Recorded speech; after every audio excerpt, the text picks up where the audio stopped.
Next person I'd like to introduce, a good friend of mine, Beth. And Beth, come on up here.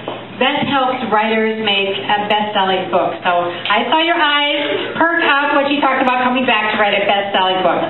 So let's adjust it. So I have heard Beth speak many times. She's wonderful. And give her a big round of applause.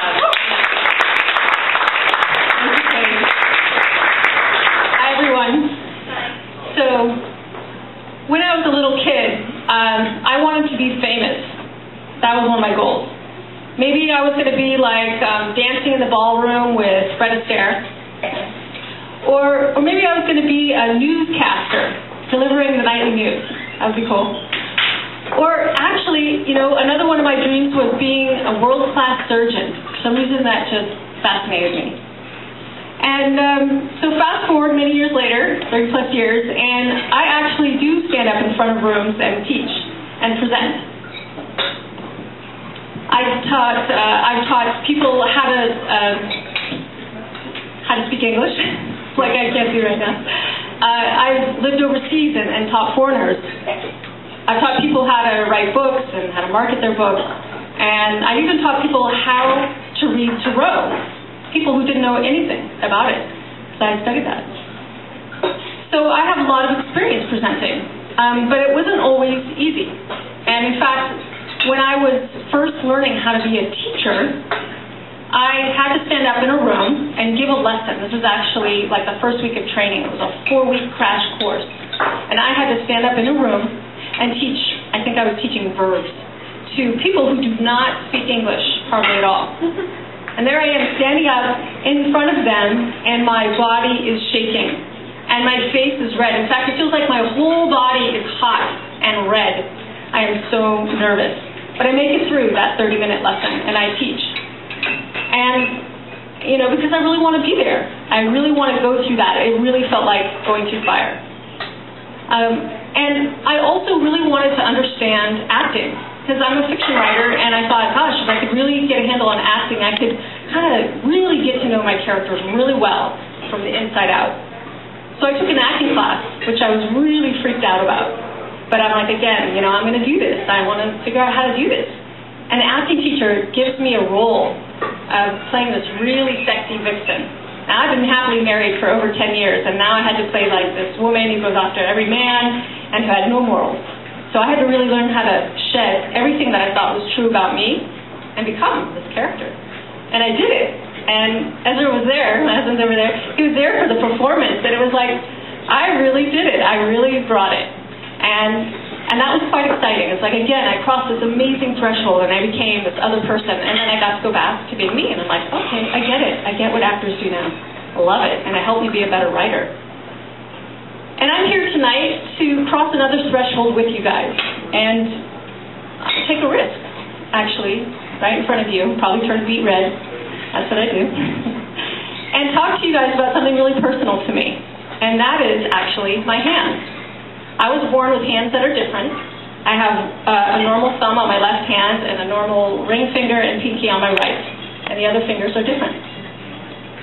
And you guys wouldn't notice, right? I'm so natural.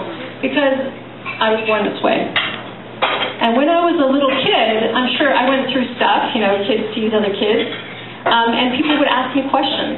And I remember this one time I was at a daycare. I was working at a daycare. And a little kid, probably like 3 or 4 years old, asked me a question. And you know how kids, they have no filters, right? And they said, "What's wrong with your hands?" And I said, "Oh, I was born that way. Just like you're born with brown hair and brown eyes. I have blonde hair and blue eyes. And I came out of my mommy's tummy like this, just like you do." And that's I can handle that. Little kids, I love that. I love the open questions. And then there's the questions that I got when I was a little older from people who were kind of poking a little bit of fun at me, but they're also curious, but a little bit embarrassed. And they would say things like, "Does it hurt?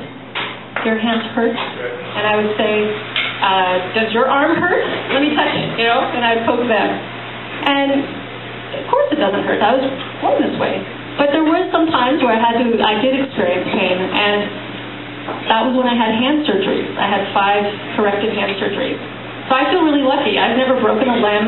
I've never been rushed to the emergency room from any medical emergency, but so I've had these 5 corrective hand surgeries, 2 on my right hand, 3 on my left, and I even had to learn how to write with the opposite hand when I was little.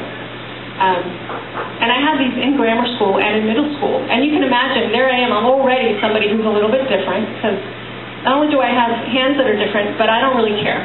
I mean, I walk around like a normal kid. So, you know, probably trying to be invisible, like we are when we're a little different, but also just going about my normal life. So I realized that I have a personality that just forges ahead, just goes forward. And I kind of felt limitless, even though I have this quote-unquote disability. But I found out when I was 29 that I actually did have a real limitation. I got repetitive stress injury. I'm sure some of you might have experienced that, where your arms, they just like stop working. I was working so much on the computer, just doing my job, just keeping up with all the work. And I found out the hard way that I had real limits. And I couldn't even like pick up a piece of paper. And I'm a writer. I couldn't even write. This was a real eye-opening experience for me. And I mean, as everyone remembers, I was just devastated. I had to come face to face with my physical limits and really protect myself. And what I've learned, and I guess what I want to bring to you guys tonight, is something my father said to me actually many times growing up. And my father was born blind in one eye, so he really knows disability and limitations. Because when you don't have both eyes, your depth perception is actually limited. And he said to me, Beth, sometimes, you know, people have the disabilities on the outside, and sometimes they have them on the inside. But you know what? We're all the same. Thank you very much. When I was talking to Beth about giving a story, she said, "I'm really excited because it's a challenge. I'm nervous about doing something like this, but I want to tell a story because last month Ezra told a story. So that motivated her. Like, I can do this. If he can do this, I can do this.